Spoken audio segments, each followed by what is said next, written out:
Today I want to share with you the 5 perfumes I have been wearing the most in January. I think I've shown you all of the perfumes that I brought to Spain with me. Of course, I did not wear everything, also because the weather has been quite cold here as well. So I have been reaching for my more winter appropriate perfumes. So let's start out with the one that I felt most comfy in. And I only brought travel sizes. This is Kayali's Oudgasm Vanilla Oud 36. And I don't know if you can see, but it's down to here. So I have not used a lot of this perfume, which is always the case with Kayali. I don't know how they do it, but this is a super small 10 milliliter bottle, and this one is 15. And you can see I've used half of this and I haven't used this more than the other. I don't know how they do it, but I'm happy with that because I get to have it for a longer period of time. Anyway, this has made of course of sweet vanilla and oud, and it has notes like saffron, praline, rose, vanilla, oud, musk, oak moss, cashmere wood. To me, I, first of all, was super happy to have the opportunity to smell it now because I could not get my hands on this perfume. And I don't know why, but nobody talks about the other perfume that I have to think about when I smell it. This on me and to me smells so much like Billie Eilish, the first launch of her, the gold bottle. This is a creamy, smooth vanilla that is not too sweet. It's a more mature type of vanilla, quite spicy from the saffron and the oak moss. And you have a beautiful rose in there, which doesn't play the main role, which I actually do enjoy a lot. And the woods in here make it a little bit Arabic, but it's not a super Middle Eastern challenging oud perfume whatsoever. If you want to have an entryway into oud perfumes, this one is a beautiful one. And also it has quite a lasting power. Those Kayali perfumes on my skin a lot of times are quite weak, and this one is not. Then I feel like I have been talking about this perfume over and over again, but this is Honoré by Nicolai Parfumeur. And you can see I've used pretty much half of this bottle already, and it has been new. So this is one of my signatures here. Oh my god, it smells so good. To me it smells a little bit like a gingerbread cookie mixed in with chocolate hazelnut milk. It's super beautiful. It's gourmand definitely, but it has perfumey aspects that keep it from being too edible smelling. And it's like all Nicolai Parfumeur perfumes, it remains quite French and chic and elegant and subtle, never too much. This one has main course of woody, nutty and powdery with notes of hazelnut, milk, you have orange blossom, vanilla, sandalwood, musk, amber, and the top a little bit of bergamot and pepper. It's beautiful. As I said, to me, we just made some gingerbread, very thin cookies, and this one reminds me so much of those cookies. They have been so yummy, and it smells like the gingerbread cookie, very thin, and then you dip it into some hazelnut chocolate milk. This is what it smells like to me. It's so absolutely beautiful and definitely the right perfume for the winter time. Then I thought about which perfumes to take with me, and I thought I might as well give Pavlova a chance as well, which is also by Nicolai Parfumeur. This one has main accords of fruity, sweet and musky with a lot of very fun notes, let me tell you. This one has pineapple, passion fruit, rum. In the middle it has raspberry, coconut and peach. And in the base it has musk, vanilla, sandalwood and cedar. And this one definitely smells like pineapple. and all of those fruits. It's a super happy perfume that smells complex, but also quite likable and like nostalgic at the same time. I know this type of DNA, I'm just not too sure where from. So I have been wearing this perfume a lot. It does remind me of Pavlova because I was almost reminded of marshmallows. They have something similar. So they are quite light and airy and fluffy and like puffed, but in the middle there's not that much. So this one is like that as well. Because of the pineapple, it does remind me a little bit of Aventus for her, and especially in combination with the musk. So in here we have this musk that reminds me of something in Aventus for her, as well as Erba Pura by Sergov. This quite dusty musk that I sometimes get more, sometimes I don't get it as much, but if I get it, I don't really enjoy the perfume too much. Also, the Saint Honoré one is a subtle, subdued perfume that is not too in your face, but this one is so fleeting that I have to overspray it big time. And then, as I said, sometimes I get this very strong musky note, so then it's a little bit too much.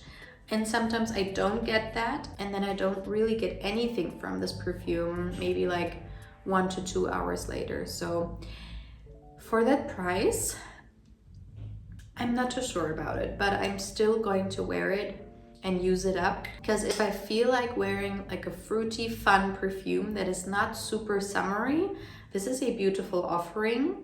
But the musk in here, I'm not too sure about. And also the longevity and performance overall. But it could be that it's going to be a lot more strong as it gets older. Let's see. Then I have to tell you, I got this perfume just because of how it looks, because it looks so beautiful. And also I enjoy almost everything from this brand. So the brand is Ellis Brooklyn. It's more like a clean perfume house. And the perfume is called Dear Sky. And it looks like a pearl. It's so iridescent and beautiful. And I just thought when I saw the notes, this is going to be perfect. And it smells quite different when I smell it from the bottle than when I spray it on my skin. So the main accords are floral, green, and aromatic. And the notes are honeydew, melon, bergamot, rhubarb, strawberry leaf, peony, pink pepper, tuberose, ambrette, galbanum, cedarwood. I love all of those perfume notes. Yeah, people say it smells a lot like Tommy Girl, Apple, the Delicious perfume by Donna Karan, or Daisy Wild by Marc Jacobs. And I have to tell you, it does. It does. It smells like a super generic, beautiful, but super generic perfume that you can get for a lot more cheap. I mean, Tommy Girl you can get for like 20 euros. The Be Delicious perfume, very inexpensive. Also, the Daisy Wild one is not the most expensive perfume. So this one is just disappointing in the fact that it does not smell like a niche perfume whatsoever. I don't mind it because I do love these fresh, fruity, floral perfumes that are just happy. It's something that gives me like a boost of energy that makes me happy. So I'm not too mad at it. And I mean, it isn't my most used perfume, so I have been wearing it a lot actually. Every time that the sun came out and I felt super happy, or I wanted to feel like super happy and fruity, I always reached for this. But it wasn't something where I was like, wow, incredible, never smelled like that before. And because of the price, I was a little shocked, because I do smell the citrusy fruits and the florals, but it's more generic, as I said. It's not like, oh my God, the peony in here, or the strawberry leaf, or whatever. It's just in general fruity, floral, fresh, quite green, and exactly what I tend to gravitate towards for an everyday perfume. And if I don't know what to wear, I will reach for something like that. But for the price, like, should have been more than that. And the last one is one I've had for years and I'm still not too sure what I think of it. So this one is, you can see, also quite used up. I would say I used more than half or half of the bottle. This one is Nothing But Sea and Sky by Nuit, Nomade. And this one, maybe I will make it my scent of the day. It's a very simple perfume, but I don't know if this is enough for me anymore. Like, there was this crave about those musky like skin scents, and this one and Glossier You and a lot of other perfumes like Le Musc et la Peau, perfumes like that smelled a lot like each other, and people love those skin scents that were very hard to detect, like is this your skin or is it a perfume?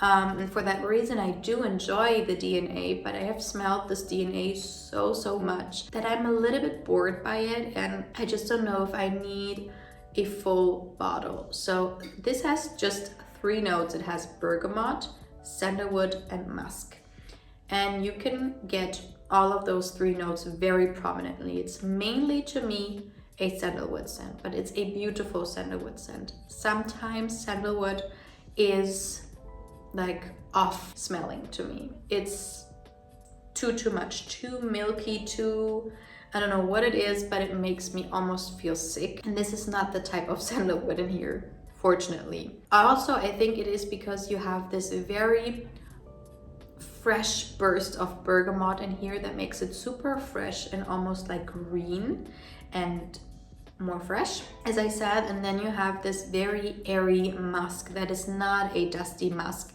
It's the beautiful white musk that I love. So for that reason, I do wear it a lot, especially if I don't know what to wear. And also if it's a day where it's not super sunny, but it's also not super gloomy and cold, I reach for something like that, because it is, like I said, like a skin scent. It has something cozy and comforting without being a winter perfume. You can wear it whenever and wherever. It's not going to offend anybody. It is a beautiful scent. It's just, as I said, I feel like I've smelled so many perfumes like it.